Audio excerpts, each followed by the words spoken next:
Rayclast is a cursed land. You'd have to be mad to settle here. And yet, welcome to King's March!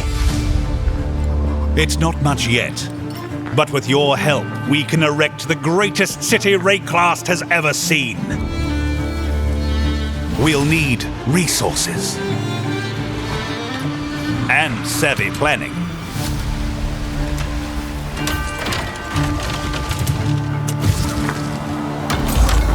Soon we'll attract settlers, craftsmen,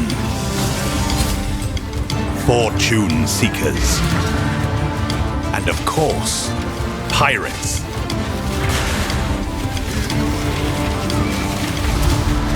But if we prevail, our ships will be heavy with gold. We hope to achieve the impossible. We hope to build a home.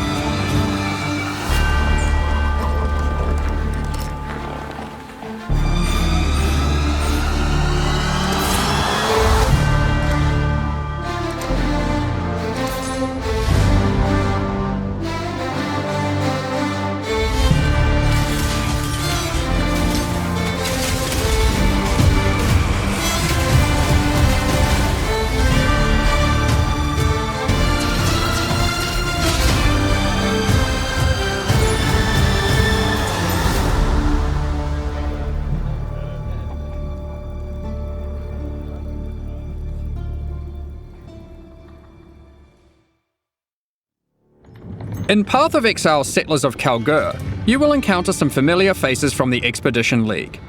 Danig, Rog, Tujin, and Gwenin are Kalguran people who are trying to establish trade between Rayclast and their homeland. They have recruited many curious characters from Rayclast, including some you may recognize, but are also seeking help of a powerful exile, like yourself. You will first encounter Johan, the King's Hand in Lionized Watch. He's there recruiting workers, traders, and exiles. Johan, under the command of the King of Kalgur, has been sent here to build a new city called King's March, which intends to become the hub of commerce between Rayclast and Kalgur. Soon, he will bring you to the planned site for King's March, which you'll notice has humble beginnings as just a tavern in a field. But with your help, it won't stay like this for long. It takes a lot to build a town. The Kalgurans will ask you to seek out resources that can be used to begin construction. On your adventures, you might find minerals such as crimson iron, which are veins of iron that have been overrun with corruption, spawning dangerous foes when you approach. Or perhaps orichalcum, which you will have to liberate from the demons worshipping it. Petrified amber attracts mindless, blighted enemies, while bismuth has a strong affinity to the elements and causes the area to become unstable. If you're lucky, you might find vericium, a material as valuable as it is dangerous, and guarded by very powerful foes. Once you defeat these monsters, the deposit will automatically be tagged for mining. But first, we need to get someone to do the hard labor. This is of course a trade expedition and nothing is free. Miners, along with other workers that the Kalgurans have hired, must be paid in cold hard gold, which you'll notice is now dropping throughout Rayclast. You will have control about who gets hired into your enterprise. Once you have accumulated some gold, head to the town and talk to the recruiter, Rauf. He's been busy tracking down hardy folk across Rayclast who are looking for work. You'll notice each person has their specialties and a wage cost. It'll be up to you to hire and fire as you please. Over the course of the League, you'll be searching for your perfect employees for each job. Once you have them, you'll have to keep them paid, safe, and alive, which we'll get into later. Here we have a prospect who has a specialty in mining. We'll start with that so we can begin to retrieve some of those resources we were talking about earlier. Promising pick. Let's go find some ore and put our miner to use. Oh, we've found a vein of orichalcum ore. It's guarded by dangerous demons worshipping a strange shrine. The shrine buffs the demons, giving them power, but once you defeat them, you can seize that power for yourself. After that, we can tag the ore, and our mining specialists will get to work. Soon, we encounter a few more deposits, each with a different dangerous encounter. After you have tagged the mineral veins, your miners will get to work collecting resources in real time. They might take a while, but will continue whether you are logged in or not. The work can be sped up by hiring more or better miners, and by upgrading the mining station back in Kingsmarch to equip them with advanced pickaxes. Alright, some time has passed and our miners have been able to get the resources back to town. We've also managed to collect some more gold too. We can now upgrade the town and build new structures. There's plenty of options, we just need to decide where to start. I think we'll start with the tavern, the beating heart of Kingsmarch. It can be upgraded instantly to improve the recruiter's prospects, and you can find various important NPCs relaxing here. Next, we'll upgrade our mining station. You can upgrade this to improve the efficiency of your miners and allocate our newly hired workers to mining. You will eventually need a smelter, where you can send your ore to turn into more valuable bars. Then we have the disenchanter, where you can bring your magic, rare, or unique items to be added to a queue to be disenchanted over time. Let's make some dust. The items will be broken down into thaumaturgic dust, a new resource used for crafting and shipping. We'll get more into that later. And of course, a town needs food. You could invest in farming, where you can select crops to grow and harvest. But don't worry, you won't be manually watering anything. The wonders of delegation. Fine by me. With all these resources piling up, there will be excess that we can spend. Let's talk about rewards in Settlers of Kalgur. Eventually you can build a harbour and establish shipping routes between a number of different Kalguran and Karui ports for trade. You'll be able to pile your acquired resources onto these ships and send them to a port of your choosing, where your traders will haggle for the best deals. Each port will return specific rewards based on what you send them. They accept all types of resources, but will have a preferred type that they'll currently pay more for. And you'll want to get onto this, because eventually you could be bringing in shipments like this. This.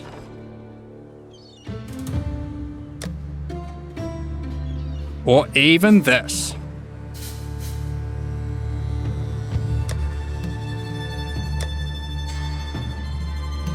Today, we're going to trade with Kalgur. You'll notice that as we send more resources, this risk meter creeps up. Much like the dangers on the shores of Wrecklast, there are dangers out at sea. Monsters, pirates, environmental hazards. You'll want to try keep your shipment safe. You can do this by hiring workers that specialize in shipping. The more of them you add to the ship, the less risk there will be. Like this gentleman, who's famous for fending off even the most dangerous of pirates. Now let's get that shipment going, and we'll continue exploring Wrecklast while we wait for its return. This is the first Path of Exile League that experiments with true, real-time mechanics. You can send out shipments, go and have lunch, and come back to your rewards.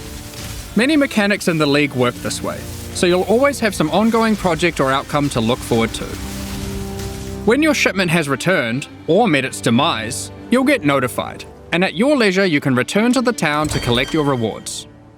Our shipment returned safely, so let's go see what we got. Ooh, they've sent us a unique item alongside our rewards, perhaps hoping to secure us as a loyal customer for the future. Aside from shipping, the Kalgurans are big on their technology. They have hired EXILE, a familiar face from the Heist League. She is an engineer who the Kalgurans have employed for a very exciting purpose. You're not the only one who understands how profitable running maps can be. Once at endgame, EXILE can help you build a series of Kalguran modified map devices. You can then put a queue of maps into them. If you've hired a few skilled Atlas runners, they will put themselves to work running those maps for you one after another. Look, more delegation. Once again, you'll be notified when the rewards are ready to be collected. You can put lots of maps in the queue, so don't feel obliged to go back there all the time. Be careful though. The difficulty of the map impacts the risk of your workers perishing. Try to pick your best workers, or perhaps just ones you don't like. Consider the difficulty too. Sometimes it's better to just run it yourself. You'll see there are many benefits to having a whole-ass town at your fingertips. Let's talk about crafting services. You should definitely consider building a runesmithing table. This is operated by Danig himself, using powerful Kalguran blacksmithing arts. He can engrave runic magic onto your weapons using runes. There are many rune types and combinations to choose from, and you can unlock new crafts that can be applied to your weapons as enchantments. Our design intention here is to take powerful effects you would usually only find on unique items, like this modifier, which you might recognize from Doomfletcher's Prism. Danig can apply it to your two-hand maces. All in a day's work. There are over 100 different special crafting outcomes, ranging from ones very easily applied to very difficult. The rune types can be acquired through trade with Kalgur, or defeating powerful bosses. The Kalguran tech benefits don't end there. We're also bringing back a formerly overpowered crowd favourite, Recombination. Isla is trying to master this. She just needs you to help her with getting resources. The system isn't as strong as it used to be, but it still allows you to combine two items together, hoping to get the best modifiers of each onto a single item. What did you get? Between running a town, shipping, and exploring, you'll be collecting a lot of extra gold. It is now the primary resource for two huge new quality of life features that we are putting to test. Firstly, you can use gold to respec passive points. This is a feature from Path of Exile 2 that we've decided just makes sense to port back. The higher level you are, the more expensive it gets. And the next one is absolutely massive. A currency trade market. The Kalgurans have recruited Faustus, another NPC from the Heist League. He allows you to asynchronously buy and sell currency and most other stackable items with other players without the nuisance of price fixes and people who never respond. All you need to do is select what currency you want, say what you have, and your ideal ratio. It works kinda like a real-life stock market. Faustus will make the trade happen for you, so long as there is someone selling on the other end for the same rate or less. You'll be able to go back to blasting monsters while trusty Faustus does the dirty work, notifying you when your currency is ready for collection. All you need to do is pay him a small amount of gold for his time. Cards on the table, this is an experiment to see if this type of asynchronous trading has a place in future Path of Exile releases. We're very excited to see how it goes.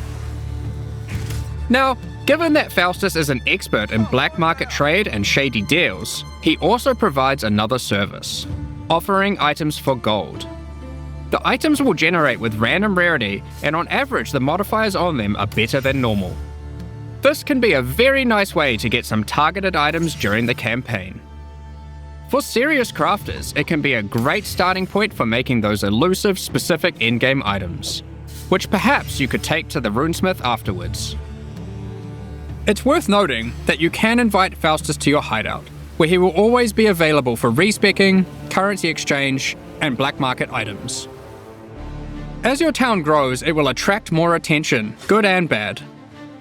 Settlers of Kalgur features 3 endgame bosses that will close in on your operations, wanting a piece of the pie. They might capture and ransom your workers, even your entire ships. You'll have to make some tough decisions. Will you take them on, or pay them off? One example of a boss is Sasan, the Bandit Lord. You won't stumble across this boss by accident.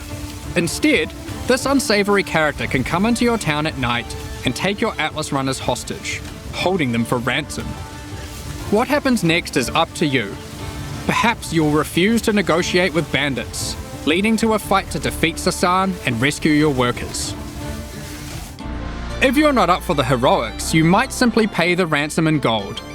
Or perhaps these workers were especially disappointing, and you'll just leave them for dead, in true Ray class fashion. They knew what they were signing up for, right? Of course, the heroics might be worth it for other reasons. These bosses can drop new unique items. In sum, Settlers of Kalgur is a very experimental league, with new mechanics that will completely change how you play the core game. We've been sitting on a lot of these ideas for a while and can't wait to share them with you. But there's a lot more to this expansion. Let's talk about balance. Well, we've finally rebalanced the Gladiator. It's been a long time coming. Like before, there are passive skills that allow you to invest in bleeding and block. We've designed new skills replacing some of the old ones. Like this, War of Attrition, which is very handy for long sustained boss fights. Further alongside the Gladiator theme, this new passive allows you to combine different weapon types while dual wielding to get a variety of powerful bonuses. For example, holding a dagger will give you more critical strike chance, while holding a mace gives you more area of effect. Of course, you could just use Varanastra for all weapon type bonuses. And finally, we have a new notable which allows you to invest in the newly added Retaliation skills. These are active skills which require you to meet a certain condition in order to use them. Once you meet that condition, you can unleash devastation on your foes. Here we have Eviscerate, which requires you to have a shield. Or for those who like to dual wield, Sword Storm, which is great for obliterating bosses. Here we have the Divine Retribution skill. This one has the condition requiring you to block.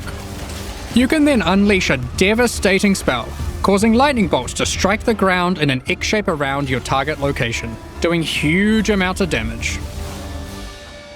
And of course, in true Path of Exile fashion, there are many avenues to invest in these mechanics further on the passive tree and a new support gem. You are able to increase the leeway duration after meeting the condition, reduce the cooldowns, or just increase their damage. The world's your oyster. The Gladiator wasn't the only Ascendancy class we've changed. As we develop Path of Exile systems, we often find ourselves reusing mechanics, increasing their depth, and allowing more avenues to invest into them. As such, the Raider Ascendancy class found itself lacking, with many of its passives commonly available elsewhere. We want our Ascendancy classes to always feel like they're pushing the boundaries, allowing you to change your character in ways that are meaningful and ideally unique. As a result, we've straight up removed the Raider, rest in peace, and we've added a new class in its place, the Warden. This class is largely inspired by its predecessor from the Affliction League, with a few changes. The Warden now focuses on elemental attacks, changing the behavior of Shock, enhancing Freeze, and replacing Ignite with Scorch. There's also a skill that allows you to go ballistic with your elemental damage, periodically. The class also grants Barkskin, which is a skill that can be used to mitigate physical damage from hits. After taking a number of hits, it increases your evasion, making it a great defensive choice. Finally, the last thing the Warden can specialize in is tinctures. These are an alternative to flasks from the Affliction League. We're bringing them back with adjusted mechanics. Tinctures can be placed in your belt, replacing flasks. You can inherently only have one tincture active at a time, and it requires a melee weapon to use. While activated, they grant a powerful buff. They can drop as magic items, or be modified with currency to grant extra bonuses. Here is a Prismatic Tincture. This one increases elemental damage by 100% while active. You'll notice it has two extra effects. One is that it applies mana burn every second. Mana burn is a debuff that builds up while tinctures are active that causes you to lose mana, losing more mana for each stack. Tinctures also have a cooldown, so once you have disabled one, no other tincture can be enabled for a time. These changes make tincture use a more active and interesting choice than it was in Affliction, Both mana burn and the cooldown can be modified through modifiers on the tinctures or on the passive skill tree. Players will want to maximize their tincture uptime for sure. Here we have a couple other tinctures. The Poisonberry tincture is excellent for poison builds. The Rosethorn tincture is the choice for those wanting to deal critical strikes. You might be wondering, with the removal of the Raider, where has the Frenzy Charge investment gone? We've added a Frenzy Charge passive skill to the Deadeye, replacing the Rupture passive skill. On top of Ascendancy classes, we have revisited a number of core mechanics. This time taking pains to ensure easy access through the passive tree, skill gems, and simple items. We don't want all the powerful mechanics to be hidden behind layers of complexity. Let's just rapid fire through the key points. If you want more detail later, you can read the patch notes, which will be dropped after the livestream. Be sure to let us know what you think. There's a lot of changes, so be prepared for a bit of a shock to the system. I expect it will take several days for the dust to settle on this one. Firstly, we've made some drastic alterations to melee skills. Let me just rip this band-aid off. Melee totem skill gems have been removed. We're trying to adopt a philosophy with melee going forward that, unlike other builds, it will be far less oriented around set and forget gameplay. You will deal the damage yourself, and you should be rewarded for doing so. To compensate, we have buffed the damage on almost every single melee skill. As the majority of this damage growth comes from gem levels, we have also made them cost more mana as they level, but it's nothing like the mana costs on spells. Here are some examples of the damage and costs before and after. Heavy Strike has gone from dealing 313% attack damage at gem level 20 to a massive 552% attack damage. It's also worth noting it no longer knocks enemies back.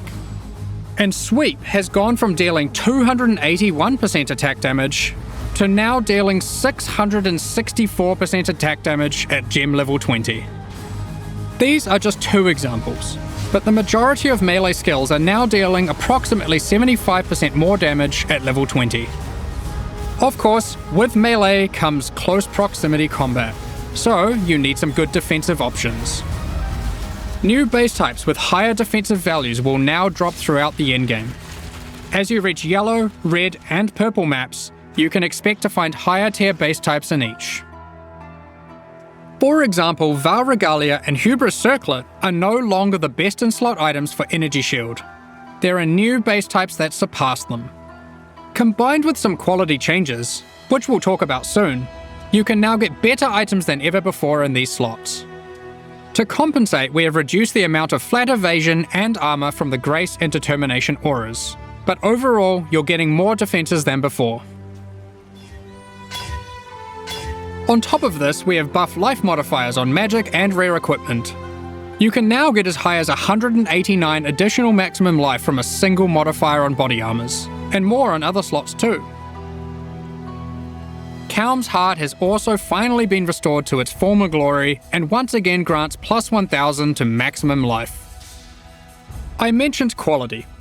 Quality on weapons and armors is being changed to apply multiplicatively.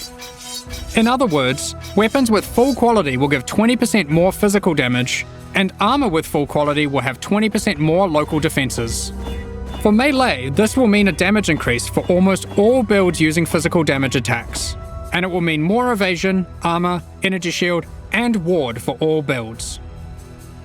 Endurance charges no longer grant elemental resistances, but instead grant additional elemental damage reduction, making it multiplicative with resistances.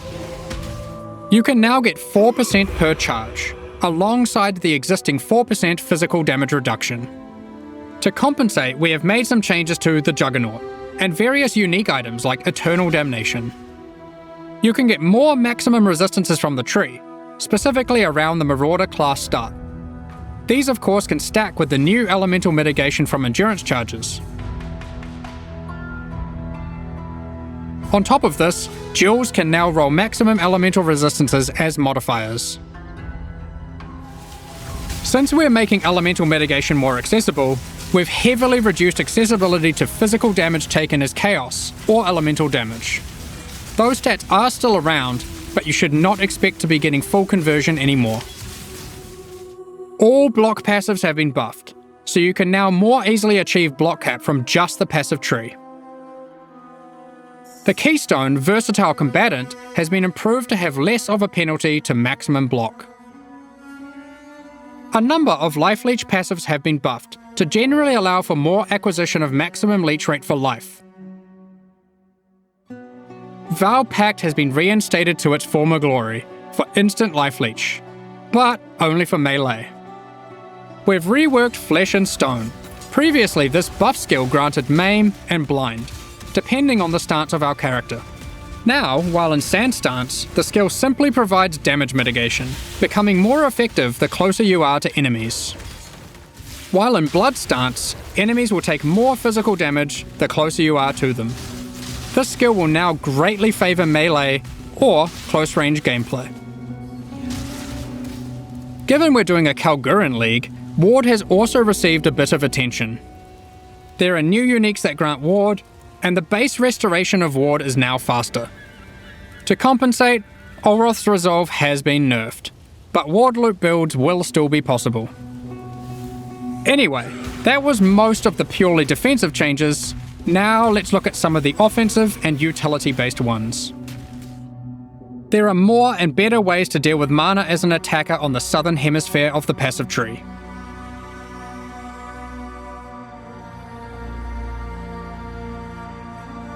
Wands, daggers, scepters, claws, and staves now have higher critical strike chance values than ever. Wands can go as high as 10% without modifiers. Sandstorm Visage has been made rarer to compensate, instead of reducing its power. For you wand attackers, wands now have higher attack speed than ever to compensate for their low damage. Wand exclusive skills such as Power Siphon, Kinetic Bolt, and Kinetic Blast now have faster attack times. Impale passives have been revised and in general buffed.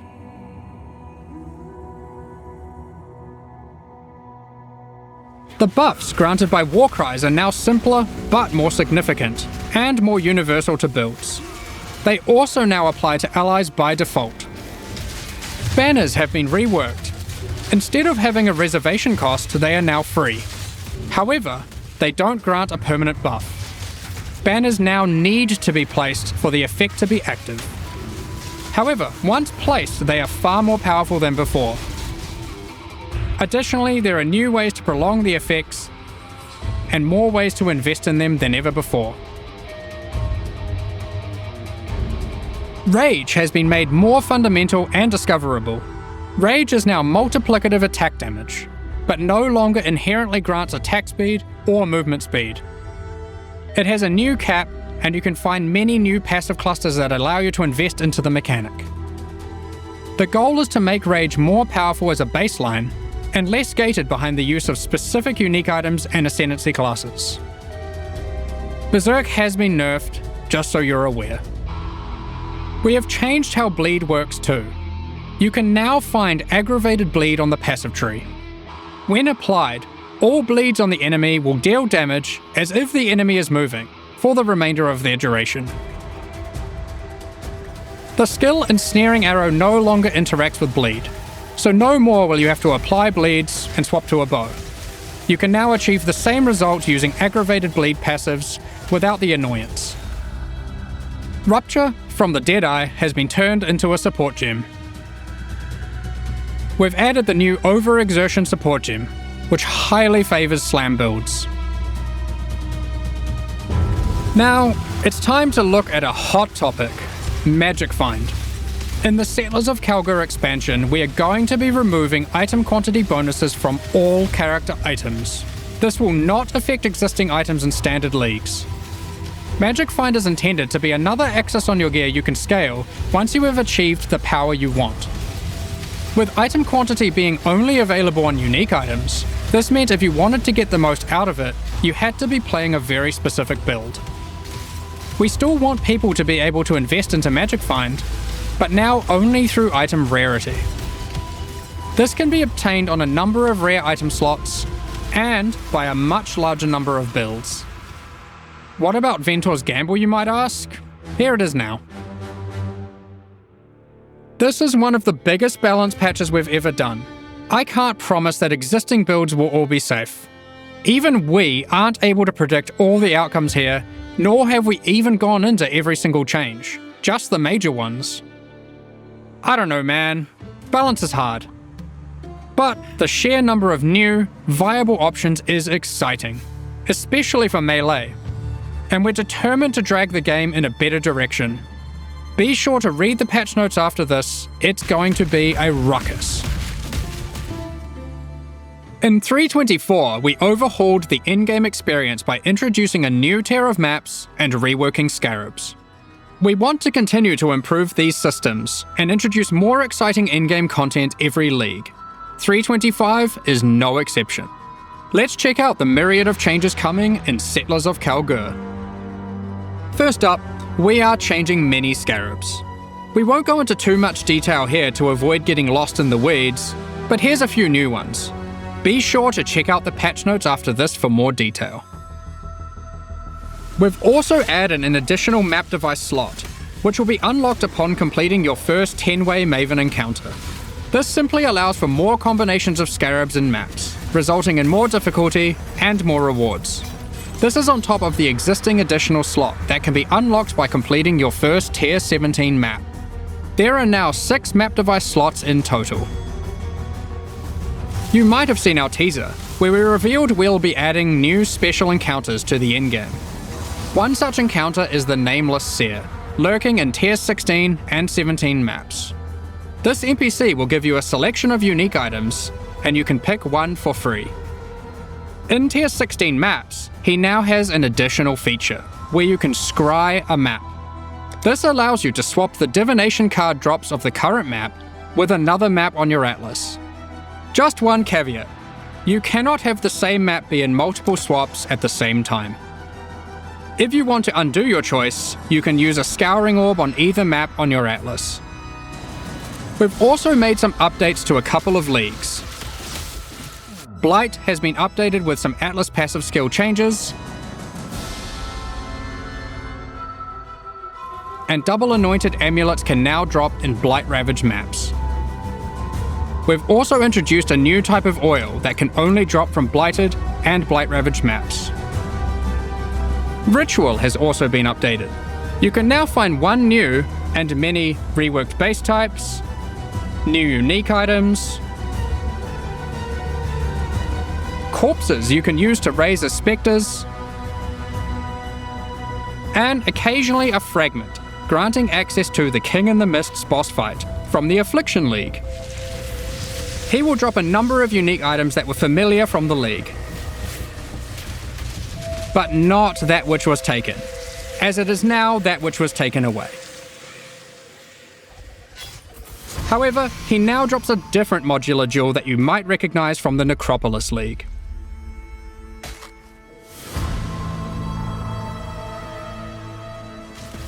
In Tier 16 and Tier 17 maps, you can now encounter the Wildwood, also from the Affliction League. In case you missed it, the Wildwood is a mysterious forest fraught with danger. In the darkness you will find magical wisps yearning for freedom. Upon releasing them, they will empower the monsters in your map, promising more danger but more rewards. You may also find random sentinels on the ground near the start of your maps, from the Sentinel League. They work in a similar way to before. They aren't items, but you can click on them and then they can be activated in that area at any time of your choosing. Upon activation, they will buff monsters around you, increasing their difficulty and rewards. And here's one for those who like to live dangerously. You may occasionally find a reflective mist from the Kalandra League. It has 2 outcomes. It could drop a jewelry item with randomly enhanced or inverted modifier values, or it can give a reflecting mist item, which can be used on an existing piece of jewelry to perform the same action at a time of your choosing. Good luck! There's many other small changes to League content. We're removing the first 15 most boring waves of the simulacrum and rebalancing its rewards to improve the chances of finding unique jewels. We're also adding some of the beasts from Einhar's Memory of Harvest Beasts to the core pool. This includes the Black Morrigan. In other news, we've added a set of new chisel types, which can be applied to your maps to get different bonuses. While the Cartographer's Chisel still increases item quantity, there are new ones that now increase rarity, pack size, increased chance for currency items, divination cards, and scarabs. It's also worth mentioning that chisels now apply 20% quality per chisel to white maps, 10% to yellow maps, and 5% to red maps and higher. Unique maps still require the full 20 chisels. Also, only one type of chisel can be applied to a map at a time. During 3.24, we made a change to Tier 17 maps that allowed them to be rerolled with Chaos Orbs. We are now expanding the currency types that can be used on them to also include currencies like chisels and Vaal Orbs. Ultimately, the only restriction Tier 17 maps now have is that explicit modifiers cannot be removed from them. We have also revised the difficulty of these maps, as they didn't quite hit the mark. The monsters in them now have substantially less life, and deal less damage, meaning Tier 17 maps now better fit into the progression between Pinnacle and Uber Pinnacle content. Lastly, we've adjusted the drop rate of Valdo's puzzle boxes. Previously, we were adapting its drop rate based on the possible outcomes selected by supporters. So many supporters really wanted Mage Bloods, so the box was hardly dropping. Thus, we have drastically increased the drop rate of the box, but reduced the probability of getting chase unique items from it, like Mage Blood. Overall, we have taken care not to reduce the number of Mage Bloods total in the economy. We figured it was better to have more tickets for fun, rather than barely seeing any boxes in a league. We've been hard at work improving the Path of Exile experience on consoles. With native ports for the Xbox Series consoles already being released, and PS5 on the near horizon, the game now takes full advantage of the console hardware. Loading times have been reduced even further, pop-in has been reduced, and textures won't start unloading in heavy scenes. Furthermore, overall visual fidelity has been improved for all new generation consoles. Path of Exile now uses the highest available resolution textures and water effects. We've installed a new upscaling algorithm that improves the crispness of dynamic resolution, with an additional anti-aliasing pass on top of that. With these upgrades, we also support variable refresh rate TVs and monitors on PlayStation 5 and on all Xbox consoles. In the options, players can now choose which aspect of visual fidelity they want to focus on: resolution, image quality, or target frame rate. In 3.24, we added some new encounters and secrets to the campaign. In Settlers of Kalgur, we're adding even more. We're not going to spoil them all here, but keep an eye out for anything unfamiliar on your adventures. Who knows what you'll find? I mean, I know, but still. There's an underground bunker underneath the refinery, guarded by powerful robots. I wonder what's been hidden away here. How do I unlock this mysterious door? What riches must lay inside? Blighted growths have appeared in the gardens and sewers of Sarn. A vault containing riches can be found in the reliquary. As you might have seen in our teasers, there's a slew of quality of life features we've been working on. Here's a quick summary. You'll no longer need to interact with waypoints to unlock them. You can just walk by and they'll activate automatically. When using keyboard and mouse, you'll be able to pick up items from further away. We're adding static life bars to some bosses. Not all bosses will have them just yet, but we'll be adding more over time. You can now see which divination cards drop in each map by hovering over them on your atlas. When you die, you can now resurrect without having to reactivate all your reservation effects, like auras and heralds. You can start harvest encounters with just a single action. The amount of quality provided by currency items like whetstones is now based on the item level, rather than item rarity. Those currencies now apply a 20% quality to very low level items, with that amount reducing as the item level increases. Next up, we're going to be talking about our new League supporter packs. Today, we're launching 2 new series of supporter packs, the Paladin and Penance packs. Each tier contains the pack's full face value in points, alongside several exclusive microtransactions. These packs are only available for the duration of the Settlers of Kalgur League and will leave the store forever when it ends. As always, the microtransactions in these